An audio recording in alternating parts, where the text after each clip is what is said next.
ಪ್ರಿಯ ಶರಣ ಬಂಧುಗಳಿಗೆ ವಚನಗಳು ವಿತ್ ಮುಗುಳುನಗೆ ಚಾನಲ್ಗೆ ಆತ್ಮೀಯವಾದ ಸ್ವಾಗತ. ಇಂದಿನ ವಿಡಿಯೋದಲ್ಲಿ ಕನ್ನಡ ಸಾಹಿತ್ಯ ಪರಂಪರೆಯ ಬಗ್ಗೆ ಒಂದು ಸ್ವಲ್ಪ ಮಾಹಿತಿಯನ್ನು ನಿಮ್ಮ ಜೊತೆ ಶೇರ್ ಮಾಡೋಣ ಅಂತ ಬಂದಿದ್ದೀನಿ. ಕನ್ನಡ ಸಾಹಿತ್ಯ ಚರಿತ್ರೆಯಲ್ಲಿ ಸರಿಸುಮಾರು 12ನೇ ಶತಮಾನದಿಂದ 16ನೇ ಶತಮಾನದವರೆಗಿನ ಕಾಲಘಟ್ಟವನ್ನು ನಡುಗನ್ನಡ ಎನ್ನಲಾಗುತ್ತೆ.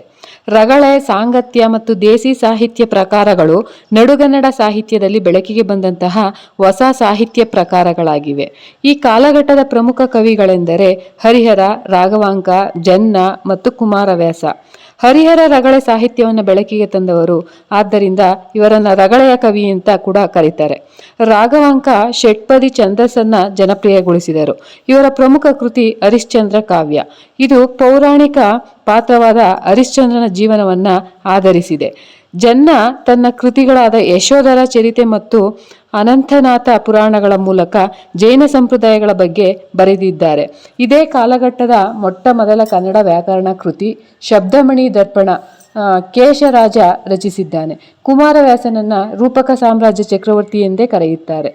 ಈ ಒಂದು ಕರ್ನಾಟಕ ಭಾರತದ ಕಥಾಮಂಜರಿ ಕೃತಿಯಲ್ಲಿ ಮಹಾಭಾರತದ ಮೊದಲ 10 ಪರ್ವಗಳನ್ನು ಅತ್ಯದ್ಭುತ ರೀತಿಯಲ್ಲಿ ರಚಿಸಿದ್ದಾರೆ. ಇಡೀ ಕಾವ್ಯವು ಭಾಮಿನಿ ಷಟ್ಪದಿಯಲ್ಲಿದೆ.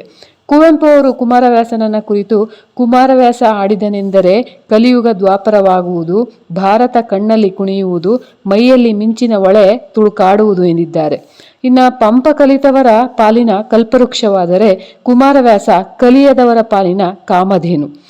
ವಚನ ಸಾಹಿತ್ಯ, ವಚನಗಳು ಎಂದೇ ಸಾಮಾನ್ಯವಾಗಿ ಕರೆಯಲ್ಪಡುವಂತಹ ಶರಣರ ವಚನಗಳು ಮುಕ್ತ ಛಂದಸ್ಸಿನಲ್ಲಿವೆ.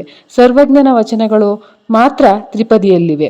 ವಚನಗಳು ಅಂದಿನ ಕಾಲದ ಸಾಮಾಜಿಕ, ಧಾರ್ಮಿಕ ಮತ್ತು ಆರ್ಥಿಕ ಪರಿಸ್ಥಿತಿಗಳ ಬಗೆಗಿನ ಯೋಚನಾಧಾರೆಗಳು.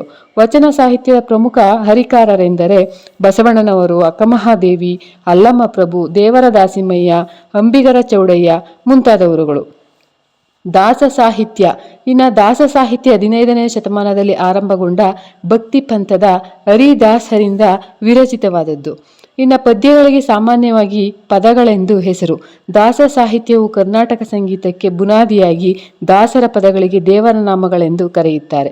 ಈ ಕಾಲಘಟ್ಟದ ಮುಖ್ಯ ಕವಿಗಳೆಂದರೆ ಪುರಂದರದಾಸರು ಮತ್ತು ಕನಕದಾಸರು.